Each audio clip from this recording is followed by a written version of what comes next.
Hello बच्चों, आज हम लोग क्लास 8 में हमारी इंग्लिश रीडर बुक जो इंग्लिश की है उसका लेसन 15 देखने चल रहे हैं। लेसन का नाम है the glorious sport women of India. मतलब भारत की जो खेल के क्षेत्र में चमकते हुए सितारे हैं, लड़कियां हैं, उनके बारे में ये चैप्टर है। तो चलिए स्टार्ट करते हैं। हमारा पहला प्रश्न है, who is known as the golden girl of Indian badminton. तो किसे भारत की बैडमिंटन की गोल्डन गर्ल कहा जाता है? तो इसका आंसर होगा Saina Nehwal is known as the golden girl of Indian badminton. हमारा पहला आंसर हो गया। फिर दूसरा है, who is the highest run scorer in women's international cricket. तो महिलाओं के क्रिकेट में सबसे ज़्यादा रन बनाने वाली महिला कौन है? तो भारत की पहले ही कप्तान रह चुकी हैं Mithali Raj is the highest run scorer in women's international cricket. तो ये आंसर हो जाएगा। अब तीसरा प्रश्न देखते हैं, who is your favourite sport women and why. तो पूछा गया है कि आपका सबसे फेवरेट स्पोर्ट वुमेन कौन है और क्यों। तो बच्चों, मुझे ऐसा लगता है कि अरुणिमा सिन्हा, उनके साथ एक एक्सीडेंट हुआ था, उन्हें ट्रेन से बाहर फेंक दिया गया था, उनका पैर टूट गया, उसके बावजूद उन्होंने विश्व की सबसे ऊंची चोटियों पर चढ़ाई की है। तो मेरे ख्याल से उन्होंने जो खिलाड़ी का ट्रू जज्बा होता है कि कभी हार न मानना, उसे उन्होंने प्रदर्शित किया है। तो इसलिए मेरी फेवरेट स्पोर्ट वुमेन वही है। आप इसे अपने हिसाब से लिख सकते हैं। तो मेरा आंसर क्या है? Arunima Sinha is my favorite sport woman because she did not lose her heart even after adversities in her life. She showed the true spirit of a sport woman. मतलब अरुणिमा सिन्हा मेरी फेवरेट स्पोर्ट वुमेन है क्योंकि she did not lose her heart, मतलब उन्होंने अपना धैर्य नहीं खोया, इवन आफ्टर एडवर्सिटीज़ इन हर लाइफ, मतलब जीवन में मुश्किलें आने के बाद भी। She showed the true spirit of a sport person.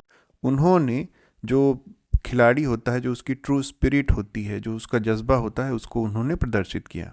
अगला प्रश्न है, what qualities can be learn on the sport ground. तो आप जब खेल के मैदान में होते हैं तो आपको कौन कौन से गुण वहाँ पे मिलते हैं? तो देखते हैं क्या क्या। टीम स्पिरिट, मतलब मिलजुल कर खेलना।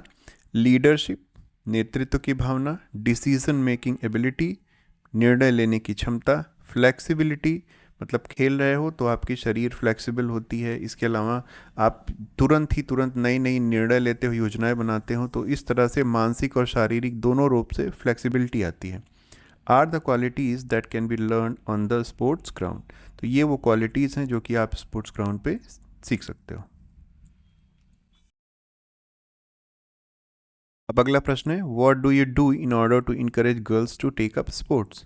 तो प्रश्न पूछ रहा है कि आप क्या ऐसा करते हो जिससे कि लड़कियां वो इनकरेज हों, प्रोत्साहित हों स्पोर्ट्स को खेलने के लिए।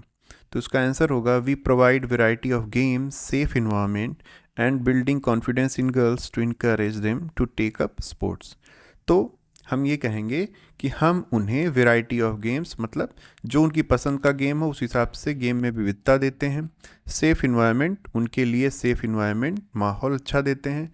और बिल्ड कॉन्फिडेंस इन गर्ल्स, और उनमें ये आत्मविश्वास भरने का प्रयास करते हैं कि वो कुछ भी कर सकती हैं। To encourage them to take up sports, ताकि वो स्पोर्ट्स में आगे बढ़ें। अगला है टिक द करेक्ट ऑप्शंस, मतलब जो ऑप्शन सही है उसके सामने सही का निशान लगाना है। तो क्या है?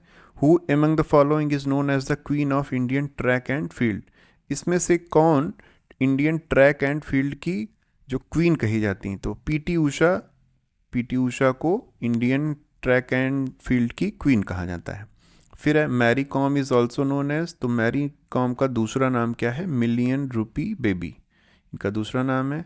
अगला हमारा प्रश्न है, who is the recipient of the Tenzing Norgay national adventure award. तो ये है एक साहसिक खेलों के लिए एक अवार्ड दिया जाता है, और इसका रेसिपिएंट कौन है, मतलब इसमें से किसने इसे हासिल किया है? तो अरुणिमा सिन्हा, जिन्होंने पैर न होने के बावजूद पर्वतों की चढ़ाई की है, उन्हें ये अवार्ड मिला हुआ है, Tenzing Norgay national adventure award. फिर है, who is the highest run scorer in women's international cricket. तो इंटरनेशनल क्रिकेट में सबसे ज़्यादा रन बनाया है मिताली राज ने। फिर हम लोग देखते हैं वर्ड पावर, हमें मैच करने हैं। यहाँ पे कुछ फ्रेजेस दिए गए हैं, ये फ्रेजेस हैं, फ्रेजेस के यहाँ पे अर्थ दिए गए हैं, उसको आपको मैच कराना है। पहला है ब्लैक शीप। ब्लैक शीप मतलब होता है एक ऐसा व्यक्ति जो अपने ही परिवार के लिए अपमानजनक हो, तो ऐसे लोगों को डिसग्रेस टू द फैमिली, उनको कहा जाता है ब्लैक शीप। फिर है डार्क हॉर्स। डार्क हॉर्स मतलब होता है समवन हु विंस अनएक्सपेक्टेडली, मतलब ऐसा कोई व्यक्ति जीत जाए जिसके बारे में किसी ने सोचा भी ना हो, तो उसको कहेंगे डार्क हॉर्स। फिर नेक्स्ट है apple of one eye. Apple of one eye मतलब होता है फेवरेट पर्सन। यदि किसी को, जैसे मान लीजिए किसी को अपना पुत्र बहुत प्रिय है, तो उसे कहा जाएगा एप्पल ऑफ हिज फादर्स आई। तो इस तरह से हो इसका यूज़ किया जाता है। फिर है बेड ऑफ रोजेस। अगर किसी को कोई काम या जीवन में चीज़ें बड़ी आसानी से मिल जाती हैं, तो उसे कहा जाता है is living on bed of roses. तो इसका अर्थ क्या होगा? एन ईजी सिचुएशन, तो उसके लिए आराम से कोई चीज़ हो जा रही है। फिर यहाँ पे दिए गए हैं कुछ एब्रीविएशंस। एब्रीविएशन का फुल फॉर्म यहाँ पे दिया गया है। तो IOA का मतलब होता है इंडियन ओलंपिक एसोसिएशन। फिर है BWF, इसका मतलब होता है बैडमिंटन वर्ल्ड फेडरेशन। फिर है ODI, वन डे इंटरनेशनल। फिर है ICC, इसका मतलब होता है इंटरनेशनल क्रिकेट काउंसिल। और WTA, इसका मतलब होता है वोमेंस टेनिस एसोसिएशन। तो इस तरह से ये एब्रीविएशन है और ये उनका फुल फॉर्म है। अब आइए देखते हैं लैंग्वेज प्रैक्टिस।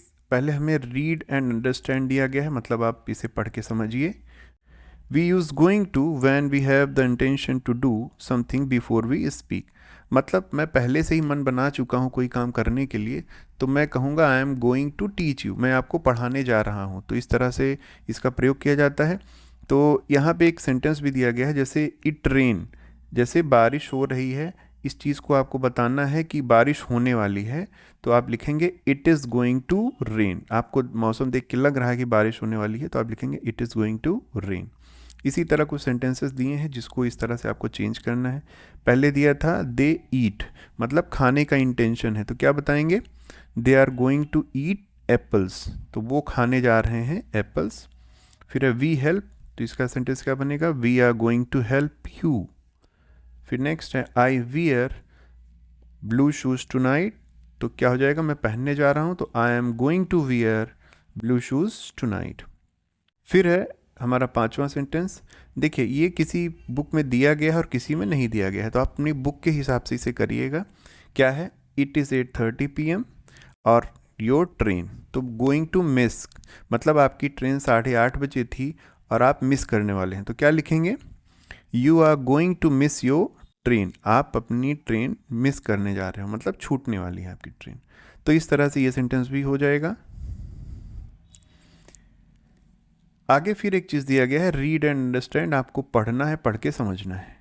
दो शब्दों का प्रयोग सिखाया गया है, एक थ्रू और एक अक्रॉस। मान लीजिए किसी चीज़ को आपको पूरी तरह से पार करना है, तो उसके लिए शब्द हम लोग यूज़ करते हैं अक्रॉस। अक्रॉस करेंगे तो जैसे नदी के दो किनारों पे कोई चीज़ इधर से आप इधर जा रहे हैं, तो इसके लिए शब्द यूज़ किया जाएगा अक्रॉस। और मान लीजिए कोई ये फॉरेस्ट है, मतलब जंगल है, तो आप इसमें बीच से एक तरफ से दूसरी तरफ तो जा नहीं पाएंगे, तो किसी एक जगह से घुसेंगे और दूसरी तरफ से निकल आएंगे, तो पूरा पूरा आप पार नहीं कर पाएंगे, तो इसके लिए कहा जाता है थ्रू। तो थ्रू का प्रयोग कहाँ किया जाएगा और अक्रॉस का कहाँ किया जाएगा, आप समझ गए होंगे। तो इसी हिसाब से आपको एक एग्जाम्पल दिया है, जैसे he looked through the window, वह जो एक खिड़की थी उससे होकर देखता है। He looked through the window, the boy jumped across the stream, मतलब कोई चीज़ नदी बह रही थी तो वो उसमें कूद गया, तो यहाँ पे क्रॉस यूज़ होगा। अब कुछ सेंटेंस दिए गए थे जिसमें क्रॉस और थ्रू का प्रयोग करना है। पहला है we swam across the river, मतलब नदी के अक्रॉस कोई तैर गया। वी स्वैम मतलब हम तैर गए अक्रॉस द रिवर। फिर दूसरा है we walked through the forest, तब फॉरेस्ट है तो फॉरेस्ट के लिए आता है थ्रू, क्योंकि आप इससे पूरा पूरा आर पार नहीं कर पाएंगे। फिर आएगा the train was passing through the tunnel, तो हमेशा पासिंग के साथ थ्रू का प्रयोग किया जाता है। The train was passing through the tunnel. फिर नेक्स्ट है there is a bridge across the river, तो रिवर है तो उसके दोनों तरफ ऐसे पूरा पूरा एक ब्रिज बना होगा। तो इस तरह से ये हो गया। इसके बाद इसमें आपको एक दिया गया है जानने के लिए कुछ जानकारी है। National sports day is celebrated on August 29। ये था मेजर ध्यानचंद का जन्मदिन। ये भारत के महान हॉकी खिलाड़ी थे, उन्हीं के नाम पे, उन्हीं के जन्मदिन पे नेशनल स्पोर्ट्स डे मनाया जाता है अगस्त 29 को। और अंतर्राष्ट्रीय खेल दिवस मनाया जाता है 6 अप्रैल को। इसी के साथ हमारा ये चैप्टर समाप्त होता है। अगर किसी भी तरह से ये वीडियोस आपकी हेल्प कर रहे हैं तो चैनल को सब्सक्राइब कीजिए। अगले वीडियो में हम लोग फिर मिलेंगे, तब तक अपना ध्यान रखिए।